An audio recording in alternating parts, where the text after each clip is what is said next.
raadiyoo sagalee walabummaa Oromiyaati. Raadiyoon sagalee walabummaa Oromiyaa akeeka qabsoo kan saba Oromoo bilisaaf biyya Oromoo walab sirna dimokiraasii faqaan bulu deebisanii gadi dhaabuuf godhamu deeggara. Akeeka qabsoo kana babal'isuufis hojjeta. Birmadummaan Oromoo dafqa dhiigaaf lafee ilmaan Oromoon dhugooma jedhee amana. Dhaggeeffattoota isaas wareegama qaalii kanaaf kakaasuuf carraaqa. Kun raadiyoo sagalee walabummaa Oromiyaati.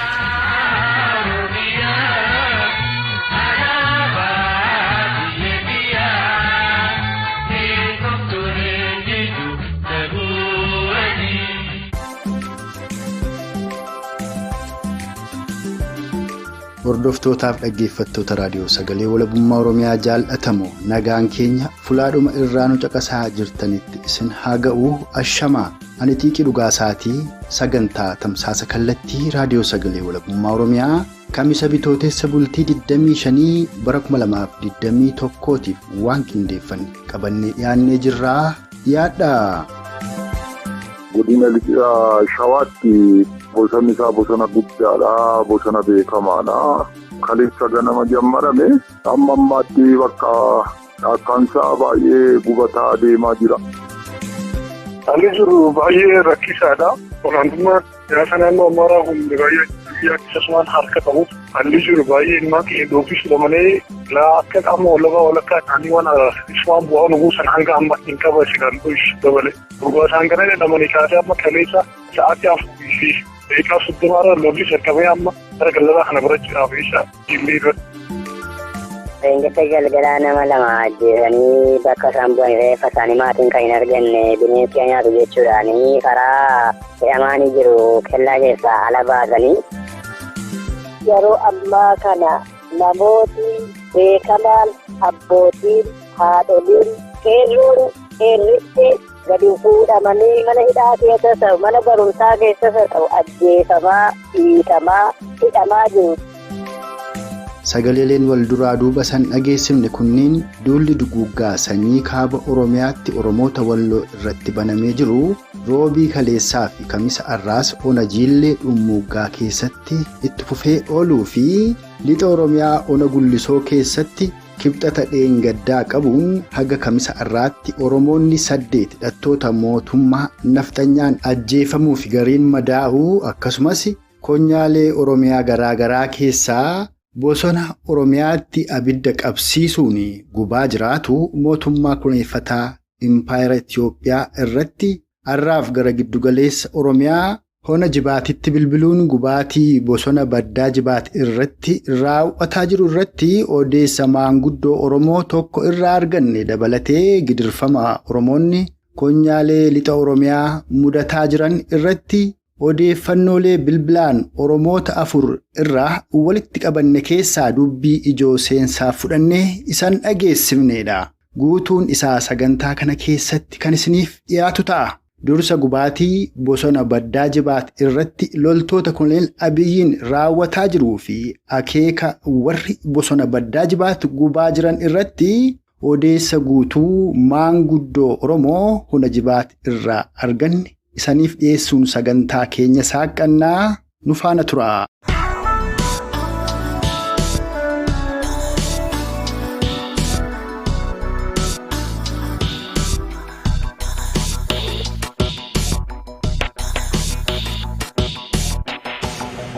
Godina Shawaatti bosonni isaa bosona guddaadha, bosona beekamaadha.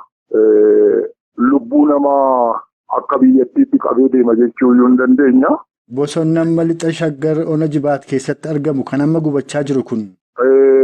Akka lubbuu namaatti ilaaluu hin danda'a. Bosonni isaa mootummaan darbiis akka hin ciramne irraa dhoowwee naannessee caakkaa dhaabee hudhee qabee bosonni isaa kabajamaa ture. Keessatti bineensis hin eegama. Mootummaan darbiis akka bineensi isaa hin duune. Waan hundumaa keessatti eegsisaa kan turedha. Kaleessa ganama jammarame amma ammaatti bakka akkaansaa baay'ee gubataa deemaa jira. Attam teessumni lafa sanaa? Teessumni lafa sanaa tulluudha. Barri gubbaan isaa kan gizee durii gizee Alxaraa Qunfaa kan irratti dhakaan gana ba'ame jedhani gubbaan isaa namnu badaan dhaqu jalli isaa caakkaan naanna'ee marsee jira. Maaliin akka biyya tokkoo ta'a maal caakkaasaa guyyaa keessaa qaxxaamuruu hin danda'ani. Caakkaan isaa caakkaa cimaadhaa naannessaniituma karaa lamaan itti naqan. Mee bosonni kun ona jibaati gandeen kam faa keessatti silaa kan inni argamu yookaan gandeen ona jibaati kam faa keessa qaxxaamura bosonni guddaan kun amma? Aanaan isaati karaan garanaa kan liiban jaawwii jedhama. Karaa lachaan immoo karaa tokkoon dhaqeeti aanaan isaa jibaat jedhama. Akkanumatti gadi qabatee dhaqee gibee qaqqaba. Gandi isaa egaa kan baddaa goraa jedhamus jira. Kan guduraa masaraa jedhamu jira. Akkasuma akkasitti qabatee jira maqaa qabatee jira jala naanna'eeti. Ayyee egaa amma osoodhuma abiddi kun iyyuu bosona kanatti hin qabsiifamin dura gaafa wiixataa dafinoo jechuu kootii achuma honuma liiban jaawwii haa ta'uu hona jibaat keessa haa ta'uu bakka sinamba ganda maqaa dhooftan ganda maarree makkalaa kana keessaati dargaggeessa Oromoo tokko fuudhanii hidhanii kan hidhaa keessa ture. Gadi baasanii ajjeesuudha kan dhaga'ame erga dargaggeessa kana ajjeesanii bulanii booda kan bosonni kun ammoo gubachuu eegale. Egaa akkuma waliin quba qabnu guutuudhuma Oromiyaa keessatti bosonni kun yeroo garaagaraatti deddeebi'ee gubataa bara mootummaa TPLF kan Mallasaan hoogganamaa ture Baaleetti lixa Oromiyaa godina Qellem Wallaggaa kana keessatti iddoo adda addaatti bosonni gubataa ture. Isuma arraa kana godina Harargee lixaadhaa. Mi'eessootti bosonni gaara Asabooti gubachaa jira. Egaa akkuma kanaan dura godhaa jiranitti qaamuma mootummaatu itti qabsiisee gubaa jira amma bosona lixa shaggar keessatti argamu kanas. Akka naannoo sanaayyuu namoonni bakka deemeedha waa'ee waraanni mootummaa caakkaa sana qabatee jirutti uummanni qotee bulaanii naannoo sana baqatee iddoo sanayyuu homtuu hin jiru kan qabatee jiru jaruma waraanuma Itoophiyaati. Egaati amma naannoo sana kan jiru erga waraana Itoophiyaa ta'e iddoo kaanitti waraana bilisummaa Oromoo wooboo kan isaan shanee jedhanii maqaa addeessantu bosona keessa galaa jedhaniitu bosonatti abidda qabsiisanii gubu. Maatii guutuus miseensa shaneetii jedhanii ajjeesu aga sadarkaa nama ajjeesanii reeffa isaa gubuurra ga'anii jiru warri kun kana sinis quba qabdu. Ammoo erga waraanuma mootummaatu naannoo bosona sanaa jira ta'e. Maal haa ta'uuf jecha warri kun kan bosona sana guban maaltu keessa jiraadha? Garuu akka wantooti jara waabaa shayee keessatti kana keessa duusaa hin nuti ijaanis wanti argines hin jiru. Garuu amma immoo kan jiru kan qabatee jiru waraana mootummaa kanaati.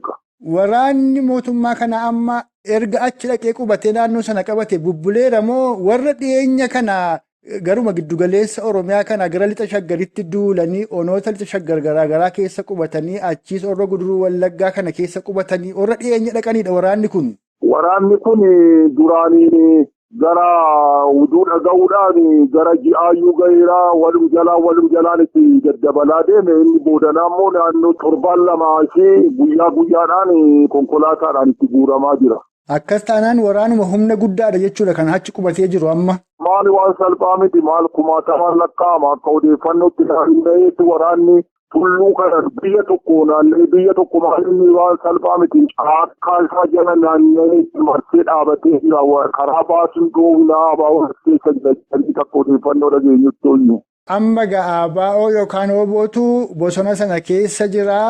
Achi keessatti abiddaan gumnaa warra lubbuun afeechi kiyyaa baqatu immoo handaara yookaan qarqara dhaabbanneetti marsinee finnaadha jechuu kaayyoon warraa.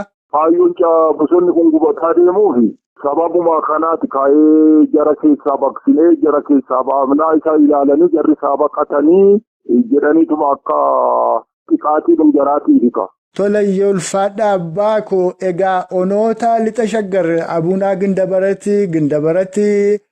Hona Amboo Giincii asiif achi kan hin jedhamne waggoota lakkoofsiseera hawaasni Oromoo erga hidhamuu jalqabe ajjeefamuu jalqabe kunnoo aga qarqara nyamar ga'ee maatiin namni keessaa hin ajjeefamin iyyuu xiqqaadha jechuutu danda'ama. Kan ona jibaat kunoo attamitti turtan amma maal keessa jirtu keessumaa dargaggoonni akkuma jiranitti baqatanii badaniiru jedhu warra immoo qeettafanii jiranis hidhaaf ajjeesaa jiru jedhu. Isin attamit jirtu? Maatiin keessan naannoon attamit jira? Nuti naannoon illee xinnoo itti dhiyoon jirru warri naannoo sana jiru.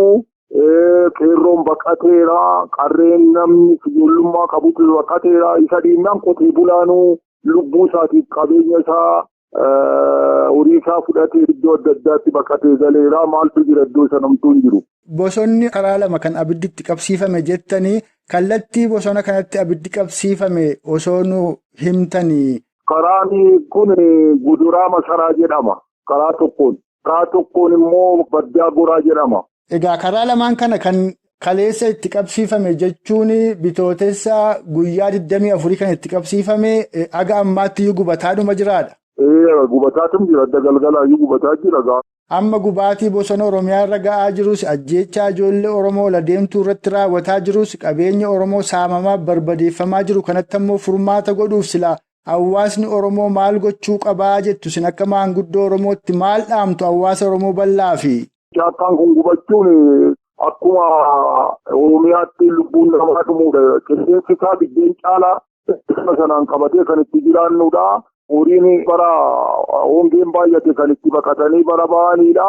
Maal gochuu dandeenya humna qabnaan dhaamsi namoo wanti gochuu dandeenyu maaltu jira biyyi dhumeera jettee akka waan namni biyyi tokko waan dhumetti ilaalla malee. Yaadi mataa kootii wanti jedhu kuni naannoo Oromoo keessatti waan argameef rakkinni kun Oromoon akka miidhamu Oromoon akka qabeenyi isaas miidhamu biyyattiin akka hiyyumatti yookiin immoo dirqiidhaan rukutamtu nu godhanii kan nu qaqqabsiisaa lafa silaa barbaachisaa ta'e.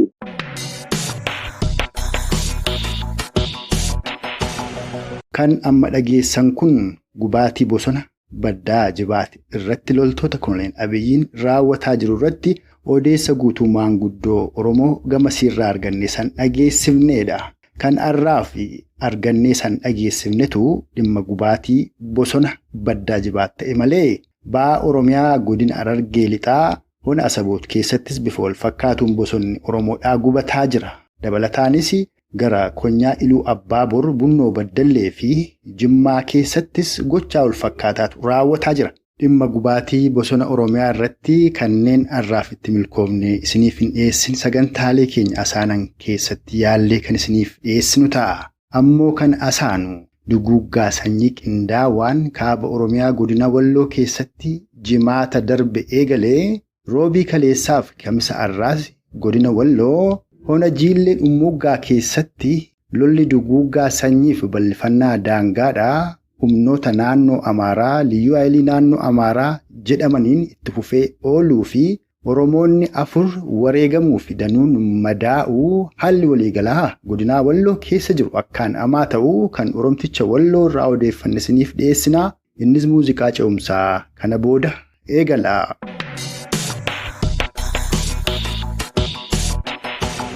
Haalli jiru baay'ee rakkisaadha. Olaantummaa siyaasa naannoo Amaaraa kun baay'ee biyya akkasumaan harka qabuuf haalli jiru baay'ee ilmaa keenya dooffisudha malee akka qaama walakkaa isaanii waan ismaan bu'aa nu buusan hanga amma hin qaba silaan dabale. Dhugaataan gara jedhamanii kaasee amma kaleessa sa'aatii 4 fi daqiiqaa 30 lolli jalqabee amma gara galgalaa kana birachuudhaaf jecha jiillee irratti. Ona jiillee irratti amma lolli kaleessa eegale kun amma roobii eegalee kamisa irraa dhaabbate jettu kun. Jalqabumas honuma jiillee keessatti mika lolli kun eegale.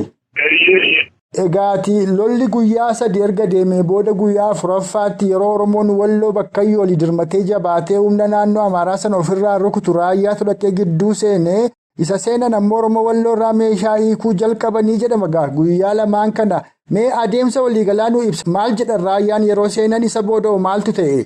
Raayyaan ittisa biyyaa Itoophiyaa yeroo baay'ee bakka yoo jarri isin dhufe numas hin lolaa isin dhiisaadhaa. Bakka lolaarraa fagaadhaa numatti ibsaa jedhu urgaasaan akka sedhanii booda namni keenya immoo nama amanuudhaanis ni ariifa yoggaa tokko sanumaa kan ka'e miidhamee jechuudha. Raayyaan ittisa biyyaa kun amma eessaan seene jalqabaa erga raayyaan seene booda miidhaa attamiitu Oromoo Walloo irra qaqqabee ammoo maqaa jaarummaan barootaaf Oromoon akka guutuu Oromiyaatti sobamaa ture maqaa jaarummaan Oromoota Walloos ammoo ganna darbeef ganna kanallee sobanii jaarolii sheekota gurguddoo ajjeesaniiru. Kan ammaa kana attamitti deebi'ee soobame Oromoon Walloo?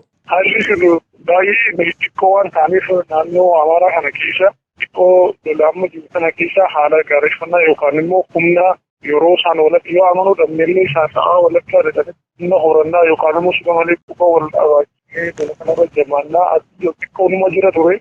Kanatu nama akka dagate godhu maleessaa akka hojii isaanii maal dagataman. Amma erga raayyaan seenee booda miliishonnii fi liyyuu haayiliin naannoo Amaaraalleen uffanna raayyaa ittisa biyyaa kana uffataniitu seenanii Oromoo Walloo miidhan jedhu. Meeshaan waraanaallee guddoota Oromoo Walloo irraa hiikame jedhu. Meeshaa kanas bal'ina isaa nuu ibsi. Meeshaa waraanaa baay'eetti namarraa hiikameera. Humnoonni naannoo Amaaraa yuunifoormii humna federaalaa akka raayyaa ittisa biyyaa kan Oomishni federaalaa akka salphaatti yeroo naannoo Tigraayii jiru salphaatti jedhamu akka salphaatti argatanii waan lolaa turan sanuu uffachuudhaan uummata keenya baay'ee dhokatanii waan akka baasuuqaa matarajaa fi shiraayifariidhaan uummata keenya baay'ee. Amma lolli roobii kaleessaadhaa godina Walloo Honajiillee irratti jalqabe kuni akkuma kana duraadhaa magaalaadha guban immoo kallattumaan ba'aniitu duguuggaa sanyii geggeessan. Oromoon agam tokko miidhame lola kanarratti kanallee osoo irraa nu himte. Lola kanarratti nama keenya nama baay'eetti magaala gara nama 4 ta'a namni 2 wareegame. Walumaa galagaa lola torbee kana guutuu deemaa jiruun jimaata jalqabe lolli kun aga ammaatti lakkoofsi Oromoota wareegamaniidha kamada'anii waan beekamu jira. Qabatamaa kanan beeku hagan namni dhagee nama 22 nurraa wareegame. Kamadaa'e hedduudha. Sadarkaa sanii ol ta'uu malee sanii irra caala baay'ee. Ammoo kan akka malee miidhamee Oromoota Walloo warra rasaasaan waraanamanii gara hospitaalaa deemaa turan warra ambulaansii irraa buufamanii ajjeefamaniidha jedhama. Eessaa gara eessaatti osoo geeffamaa jiraniiti warri ajjeefaman kun? Godina keenya keessaa gara Shawaaroo Joggaa deemanii asuma hospitaala keessaa buusanii nama baay'ee nama gara 9 ta'u bakka fudhatanii. Guddoo nama gaddisiisa gaa Oromoonni Walloodhaa waggaa 400 oliifitti gaa. Oromoof Oromiyaaf gaachana ta'anii Oromummaaf lafa Oromoollee jiraachisanii arra ga'anii gama biraan kan dhaga'amu kan Oromoo Walloo miidhaa jiru hanqina meeshaa fi rasaasaati jedhama. Inni kun maal fakkaata? Dhimma kana irrattis tarii waan Oromootti dhaammattu yoo qabaatte. Yeroo amma jirtu sana keessatti baay'ina osoo hin taane namni agarsiisuutti maal qabaata onni guddaan immoo meeshaan sibiilaa numa jira garuu kan meeshaa keessa littofireen qabu.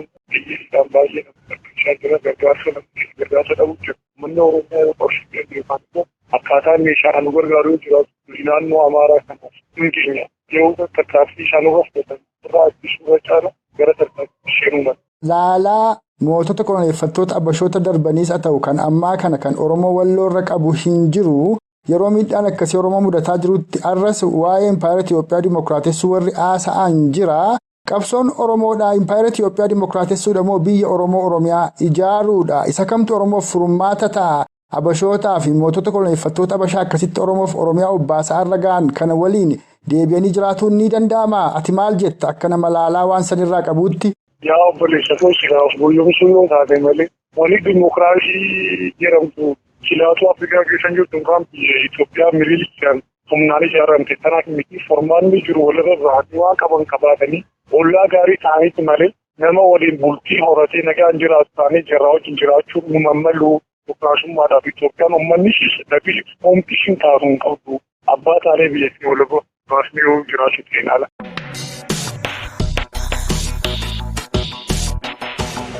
Hordoftootaaf dhaggeeffattoota raadiyoo sagalee walabummaa Oromiyaa jaallatamu duguuggaan sanyii qindaawaan kaaba Oromiyaa godina Walloo keessatti humnoota takkaa'uu liyyuu haayilii naannoo Amaaraa fi tumsitoota isaaniitiin bifa adda ta'een jimaata darbe eegalee roobii kaleessaaf kamisa arraas bifuma wal fakkaatuun godina Walloo Honajiillee Dhummuuggaa keessatti tuufee jiraatuu fi haalli waliigalaa Oromoonni Walloo keessa jiran akkaan amaa ta'uu irratti odeessa Oromticha godina Walloo Honajiillee Dhummuuggaarraa bilbilaan arganne isan dhageessifneedha. Kanatti immoo aansuudhaan duguuggaa sanyii akkaan amaa ta'ee lixa Oromiyaa godina Wallagga lixaa Hona Gullisoo magaala Callayaa Eekkaa fi gandeen Hona Gullisoo garaagaraa keessatti guyyoottan 3 kana jechuun kibxataa qabuudhaan aga kamisa arraatti poolisoota mootummaa nafxanyaa, poolisii humna addaa, poolisii Oromiyaa jedhamaniin raawwataa jiru irratti odeessa Oromticha magaala Calleyaa karraa arganne isiniif dhiyeessina. Nu faana tura.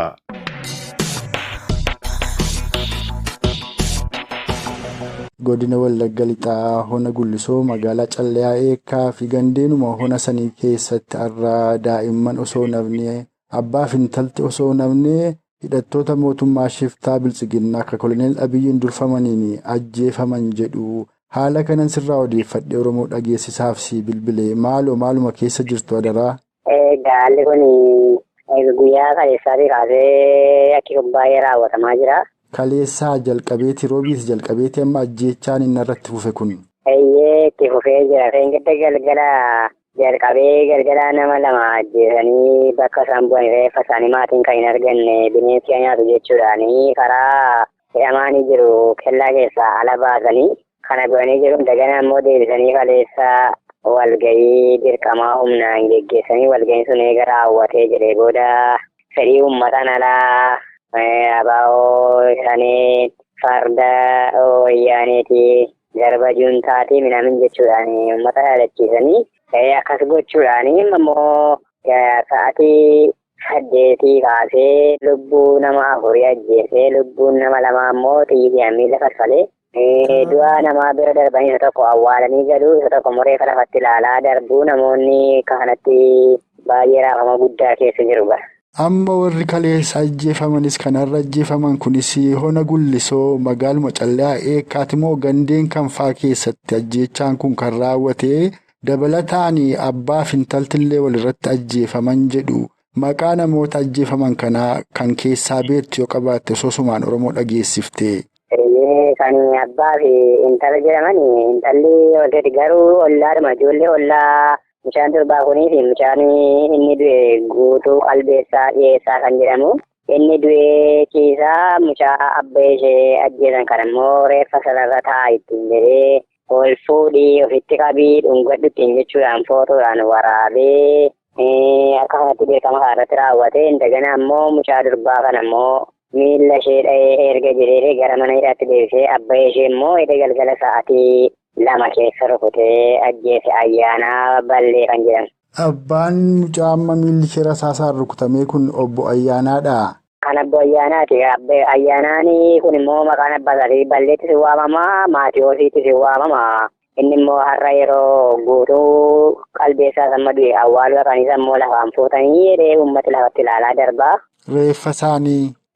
Reeffa obbo Ayyaanaa Maatiyoosii kanaa fi yeroo lafatti ilaalamee jiru reeffi guutuu obbo Qalbeessaa immoo awwaalamuudhaafiti deemaa jira. Uummanni reeffa sana lafatti ilaalaa bo'aa darbanii waraanni immoo nama isaa fi isa lafa jiru sanaaf gaddu dhaabbataniiti mana eebbaa Boonjiraa kan jedhamu qabsaa bilisummaa Oromoo kan ta'e inni immoo ijoollee duukaa kan jirudha. Inni manni isaa diigamee kan jiru mana isaa diigame keessa dhaabbatanii uummata kana nama garaan isaa gadduu fi ilaaluudhaan qawweedhaan yoo argan rukunni ajjeene jechuun achi dhaabbatu. Isa sana eegalanii awwaalanii hundumtuu galee jedhee bakka kanaan booda jaarsummaadhaan reeffa kana immoo lafaan qabnu jennaanii kanaan booda ergasii naannoo sa'aatii 6 keessa ayyama laatee fi reeffa sana lafaa kaasanii amma immoo kan obbo Ayyaanaa Maatiyoos. Amma warra maqaa isaanii dhoofte kana malee namoonni biraan warra ajjeefaman eenyu faadha? Gadda nama 2 kaleessa nama 2 har'a nama 4. Gammachiisi Margaa Tarrafaa kan jedhamuufi safaruma sanarraa ajjeefamee inni immoo reeffisaa maatiin argatanii hin awwaallee turtursaa kan jedhamus immoo kan obbolaan isaa bilisummaa Oromoo keessatti qabsaa'anii kan jiran ijoolleen isaa obboleessa isaanii ta'anii kaleessa miila isaa keessa rukutee rasaasaan gara lufaa olaanaa kana rukutee kuffisee har'a immoo sa'aatii 5 keessa immoo ammas du'ee jira. Reeffa sana immoo hin fuudhisin jira. Daganaa immoo torban darbe keessaas kan inni godhe aanaa Gullisoo kana jala kan ta'e ganda Dargeeddoo jedhamutti nama 2 immoo ajjeesee reeffi kan hin awwaalamne bineensaan kan nyaatamanis jiru. Guddoo nama gaddisiisa ajjeechaan kun yoo xiqqaate ganna 3 lakkoofsisuuf deema. Lixa Oromiyaatti, Kibba Oromiyaatti, Giddugaleessa Oromiyaa gara Lixa Shaggar kanatti keessumaa akka lixaatti bakka ajjeechaan akka malee itti raawwataa jiru Hona Gullisooti. Baatiidhuma 2 dura yeroon odeeffadhu yoo xinnaate tooruma intarneetii fi neetwoorkiin bilbilaa badee namni 50 ol yoo ajjeefame malee sanaa gadi hin ta'u jedhanii natti himanii namni tokko. Egaa ajjeechaa akkasii kanas hambisuuf maaltu fala Oromoon maal godhuu qabaa waan jedhu irratti yaada kennu qoodi. Yeroo ajjeechaan akkasitti Oromoo irratti raawwatu immoo har'allee waa'ee Impaayera Itoophiyaa Dimookiraatessuu warra haasa'antu jira. Impaayera Itoophiyaa kun immoo Oromoof maalii ka jedhu irrattis yaada kennuu laattaa? Kan amma namoota kana har'aaf kaleessaaf dheengadda fixe immoo miliishaadha moo raayyaa ittisa biyyaa jedhan kana moo poolisii humna addaa akka ta'anallee osoo adda nuu baafte? Kana gochaa jiru poolisii addaa Oromiyaa kana saajinii ta'anii kan jirantu ajajaa ofii isaatii garuu warra kana naannoo Shaldaa kanatti kan ajjeesee harka isaa turee ajjeesee dafinoo dheengadda immoo addee bilisummaa Oromoo bakka isaanii hojiin hojjetamaa jirutti haalli isaan dhabsanii hojjetaa jiran kun nuuf hin taane takka daandiitu hojjetama jedhaniiti uummata goomsus akka immoo mana barumsaa dhaabaa jirra jedhu kaambii waraanaa siisteemaan dhaabaa jiru haalli kun immoo hin ta'u jedhamu naqanii makiinaa sadii fuudhanii ba'anii qorqorroo baallee 90 fuudhanii ba'anii gubuudhaanii bakka hirmijaa akkasii isaanii fudhataniiru uummata hojii dhaqee jiru sana immoo nama tokkotti tumbuunis hin beenaa galaa'ii kan nuun barbaannu isa kanaadha jedhanii darbanii sokkanii ergasii immoo waraanni mootummaa kun immoo nama nagaa nama deemee nagadetu immoo karaa irratti arganii ajjeesan. Tole. Namarraa fakkeenyaaf ganaa bariitu uummanni hirribaan ka'een immoo magaalaa Gullisoo ganda duwwaa tokko keessatti immoo boorii qabeenyaa osoo hin jedhini isa qabu isa hin qabne ijoolleedha jaarsa jaartiin kan hin deemin immoo caccabsanii kan fincaan hin qabanne hospitaala irratti kan guuramaa jiran iyyuu jiru. Amma namtichi kana godhu ajajaan poolisii sun beekamaadhumaa inni irratti dhukaase ajjeese kummee seenaadhumaafuu bor Oromoon haa murteessu maqaan isaa eenyu jedhama naannoo kam dhaloonni isaa namni qabatamaatti waan kana Oromoo irratti godhaa jiru kun. Maqaan isaa Injijjiira. Maqaan dhalootaa Injijjiiru Saajinii Faayisaan jedhu Saajinii Gammachuu jedhuuni Saajinii Olaanaa Asitteen jedhu maqaa akkasiitiin waama. Maqaan isaa akka kanatti dubbatama garuu gochaa kana raawwannaan garuu ajaja isaatiin wanta ta'uudha. Ofii isaatis immoo kallattiidhaan akka koodiin ta'uu qaba. Kun immoo jedhee kan ofii isaatii raawwachiisuus qaba. Saajiniin kun amma nama Hararii lammiinsaa hin sobaa Oromoo Sumaalee warra achi buqqaan keessaa inni warra qomoo addaa sanaadha jedhu waraana malfanii jiran kana keessa akka lixaa kanaatti warra gadhiifamanii jiran kana keessa zariin kooyyuu hin jiru as jedhee kan dubbatudha. Gara jabina akkasiitiiniti daguuggaa sanyii geggeessaa jira isa jedhamutu dubbatama gaa. Hundumtuu waan dubbatudha bee akka karaa kan biraa ta'anitu Waaqayyoottis kennanii maal jedhanii gaa kana booda mana buqqaafannee baanaa waan goonu hin qabnu jedhee baay'ee mana isaa diigee kan ba'aa jiru jira. Torban sanbata guddaa hin gadda mana hiyyeessa nama lamaa ganda teekii gaalloo iddoo jedhamurraa gubeeraa dhaqee waraana gubsiiseera. Furmaati kana gaa dukkanumaa ta'ee jira malee wanti akkas jedhamee abdachiifamu tokko hin turre ammallee uummanni gadda isaa keessa isaattis ta'ee waaqa duraattis dhiyeeffachaa deema jira.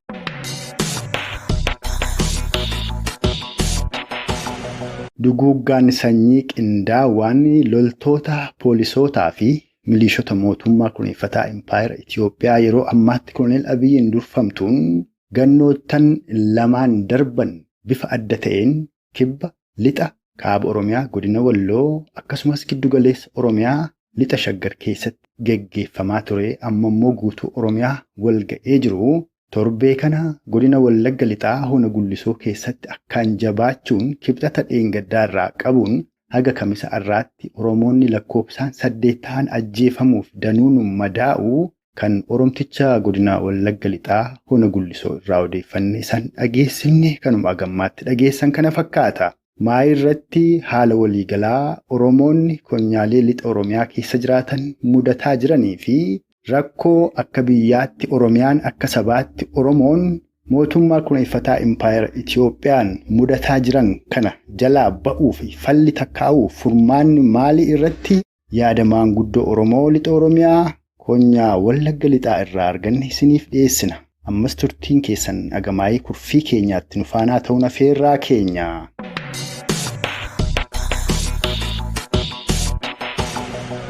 Wallaggaa kanarratti yeroo ammaa kana namooti beekamaan abbootiin haadholiin qeerroon qeerritti maqaan yookaan sammuutiin mana barumsaallee haa ta'u sammuutiin xiqqoo ol aanoo ka ta'an yeroo ammaa kana gadi fuudhamanii mana hidhaa keessa ta'u mana barumsaa keessa ta'u ajjeefamaa dhiitamaa hidhamaa jiru. Jaarroleen illee Kana dura waggaa bilisummaa Oromoo bira dhaabbachaa turanillee aga har'aa kana bitaatti dararama.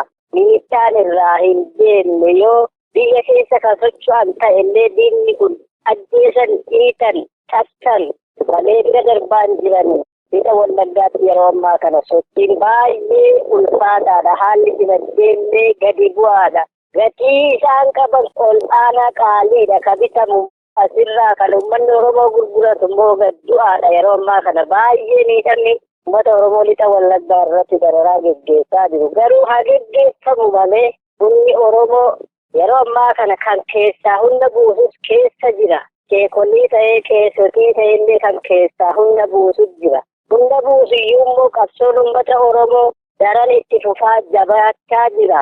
Yeroo ammaa kana garuu haalli duukanneessaan aanolee keessa warri sosocho'an harka galchatanii, gandoolee keessa harka galchatanii haala ijaarsaatiin dhimma filannoo jedhanii gadi qabaa waan sukuriitii namitti hin beekne uummata wallaalaa gowwoomsaa jiru. Bifa qamadiin, bifa qarshiin itti kennanillee kan gowwoomsaa jirantu jira lixa Wallaggaa kanarra. Beellee yookaan dandeenye qaamaan bira dhannee deeggarsiisuuf deeggaruu hin dandeenyu waan ta'eef waan jedhaniif akkaataa isaanii bira gahaa waan hin qabneef bifa isaanii danda'amuun keessa galchanii waldhaalaa ittiin dogoggorsaa jiru.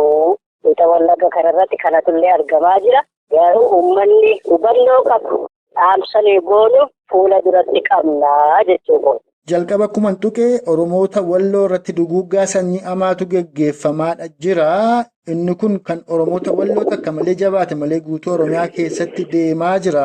Kan kana godhu immoo Liyyuu Haayilii naannoo Amaaraa humna jedhamudha. Raayyaan ittisaallee gargaaree gochaadhuma wal fakkaataa akka raawwataa jirudha. Yeroo kun ta'aa jirutti maqaa jaarummaan warra socho'antu jira. Odeeffannoo jedhutu jira. Jaarummaan kun waan inni Oromoo godhe kan waliin beennudha. Dhimma jaarummaa akkasii irratti maal jettu? Humnoonni Liyyuu Haayil jedhaman kun kan Qellem Wallaggaa keessatti mul'achuu, Ba'aa Wallaggaa fi Horroo Guduruu Wallaggaa keessatti mul'achuun humnoota Liyyuu Haayil naannoo Amaaraa qabatamaadha. Lixa Oromiyaa kana godina Wallagga lixaa'oo jiru jalqaba dhimma jaarummaa irratti yaada keessan nu qooda. Inni kun bifti isaan amma raayyaa ittisa biyyaa jedhanii humna addaa Oromiyaa jedhanii uummata Oromoo lafanni harka wal qabatee jiru keessa galanii akkumaatiin. Kara Matakkal gara Goojjamirra galanii uummata Oromoo qeerraa buqqisanii qabeenyaasaa balleessanii saamanii lafarraa barbadeessanii mana gubanii nama lubbuu nama meeqaa balleessanii buqqisanii arganiiru. Erga buqqisanii immoo ofii gatta'aniiru waan ta'eef harkima kaleessa bare hannaafis haa ta'u kennaafis haa ta'u dooluun munyuuqa jedhe Oromoon akkuma sana kaleessa buqqinee argineerra waanta jedhaniif saba Walloorra maqaa Oromoo dubbataniif jennaan achillee darbanii buqqisuuf gubu. Ajjeesuuf cabsuu irratti jabeenyaan daa'imaa fi dadhabaa jaarsolii irratti tarkaanfii isaan fudhataniif illee as teenyee argaa jirra. Miidiyaan illee argisiisaa jira. Kan sagalee kana kakaasu illee fuula duratti isaan itti adeemanii namoota kana maaliif sagalee kanallee miidiyaa irratti laattu waan jedhaniif fuula duratti tarkaanfii fudhachuuf qophiirra jiru. Isaan sirna nama nyaachuu sana sirna kaleessa Minilik barsiise sanaan lafa tarkaanfatanii qabachuuf itti jirurraa kana saba Oromoo lafarratti utuun samiirra jiraate gadi buunee qalla waanta jedhaniif itti jiru. Jarri kun dhiisaa hin jirani. Uummanni Oromoo ala jiru keessa jiru kan dhokatee jiru kan sagaleetiin nyaataanis illee nyaatamuuf illee ta'aa jiru akka inni wal qabatu fuulduratti illee dhaamsa goora. Saba Walloo kunoo bira ga'anii akka isaan balleessaa jiran argamaa jiru. Kunoo asuma Qellem Wallaggaa jedhamu kanarratti balleessanii bira darbanii abaa'oo shaneetu akkas godhe. Kan Matakkal ofii balleessanii abaa'oo shaneetu akkas godhe. Bishaan numtiilee ofii dhugayyoonni nama harkaa boortamee dhangala'ee abaa'oo shanee balleessee jedhu isaan boolduratti. Yoollee wanni tokko gufuun tokko isaan dha'e konkolaataan walitti bu'e abaa'oo shaneeti jedhu lafa jiranitti. Kaleessa hin jiru buqqinee balleessineera nama 5 jedhanii maqaatti godhu. Har'a garuu guutummaa Oromiyaa miti.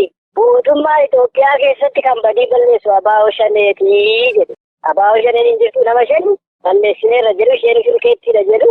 Garuu guutummaa Itoophiyaa keessatti immoo badii kan balleessu raawwataa jiru abaa'oo shaneedha. Kunoo Tigraay keessa dhaqee isa balleesseera. Marroon asii ga'ee Tigraay keessa dhaqee jiru. Maaltu isa geesse diina isaa bira kaleessa dhiiga dhangalaasaa ture. Mootummaan kun nama du'e hin faarsa. Kaleessa yeroo jaalladhatee warree jiru adamsee harka isaatiin duukaa tika inni gaafatan mootummaan Abiyyii kun Gaafa sana inni ofiisaati tika ta'e adamse lubbuu isaa balleesse har'ammoo saba Oromoo biratti saba biraa biratti ittiin faarfamuuf jedhe namni akka jaalladhee wagee hin jiru dhiirri akka isaatiin jiru. Eega du'e nama du'e hin faarsaa jiru. Farroon guratuunni kaleessa yookaan bordu'e bu'aasaa kana hin faarsa badiin qabu inni jedhe. Isa jirummoo har'a lafarraa balleessaa jechuudha. Mootummaan kun sirna akkasiiti malee sirna uummata Oromoo walitti qabume.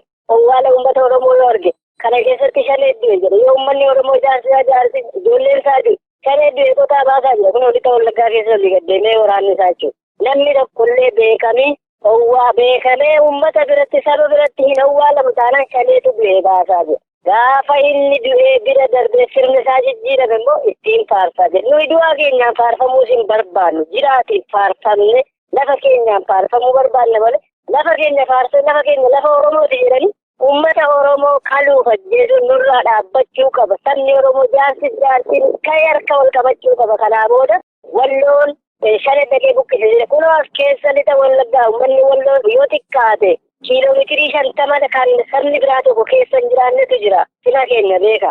Kiiloomeetirii 50 konkolaataan kan keessa deemu saba wallooti cinaa keenya kan jiru jechuudha. Aanolee tokko qabate hin buqqisuuree kana shanee keessa jira kunoo. Buqqiseen balleessuu hin gubu. Maal gochii achitti dhaqee gubaa jechuudha.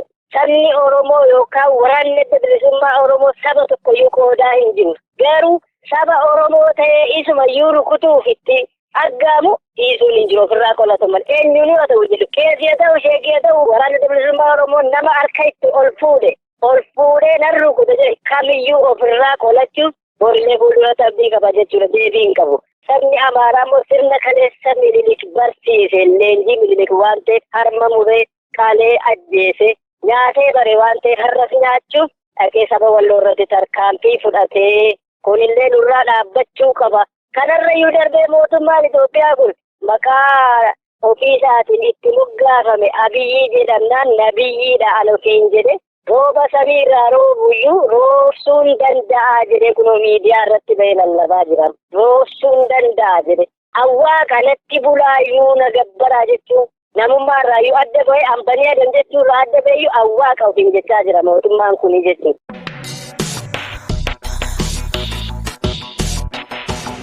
Gaaruma hordoftootaaf dhaggeeffattoota keenya jaallatamoo kamaa isarratti san dhageessifne haala waliigalaa Oromoonni konyaalee lixa Oromiyaadhaa keessa jiranii fi akka waliigalaatti ammoo dhibdee akka biyyaatti Oromiyaan akka sabaatti ammoo Oromoon mudataa jiru kana jalaa ba'uu fi falli maalii irratti yaadaaf dhaamsa maanguddoo Oromoo lixa Oromiyaa konyaa Wallagga lixa irraa argannee san dhageessifneedha. Akkuma waliigalaatti ammoo sagantaa keenya guyyaa har'aatiin dhimma gubaatii bosona Oromiyaa godinoota Oromiyaa garaagaraa keessatti raawwataa jiru keessaa irraaf gara lixa shaggaritti bilbilee dhimma gubachuu bosona baddaa Jibaat irratti odeessa guutuu maanguddoo Oromoo tokkorraa arganneef duguuggaa sanyii kaaba Oromiyaa godina Walloo irratti odeessa Oromticha kaaba Oromiyaa godina Walloo hona Jiillee Dhummuuggaa irraa argannetti dabalataan haala waliigalaa Oromoon konyaalee lixa Oromiyaa keessa jiran akkasumas dhibdee Oromoof Oromiyaan mudataa jiranitti immoo furmaata godhuuf falli maalii irratti yaada maanguddoo Oromoo lixa Oromiyaa irraa argannetti dabalataan duguuggaa sanyii qindaawaa godina Wallagga lixaa hona Gullisoo keessatti guyyoottan 3 kan walitti fufiinsaan deemaa jiru irratti odeessa guutuu Oromtichaa godina Wallagga lixaa hona Gullisoo magaala Calleyaa Eekkaa irraa arganne isiniif dhiyeessaa armaan baaneerra. Isan dhaggeeffattoonni keenya turtii qaataa ilaammaatti nu faana qabaattaniif horaa bulaa isiniin jechaa sagantaa keenya yeroo itti aanu walitti deebinutti huumaan nama borii hin tolchinnaa.